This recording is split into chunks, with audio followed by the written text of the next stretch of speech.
Hello everyone, welcome back to the channel. So, have you ever wondered how Tabby makes money if it offers interest-free payments?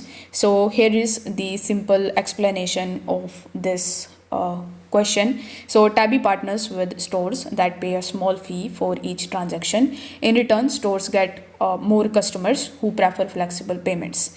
The second way for them of getting profitable and making money is with the help of their users. So, if users miss an installment, Tabby may charge a late fee. This encourages timely payment and adds to their revenue.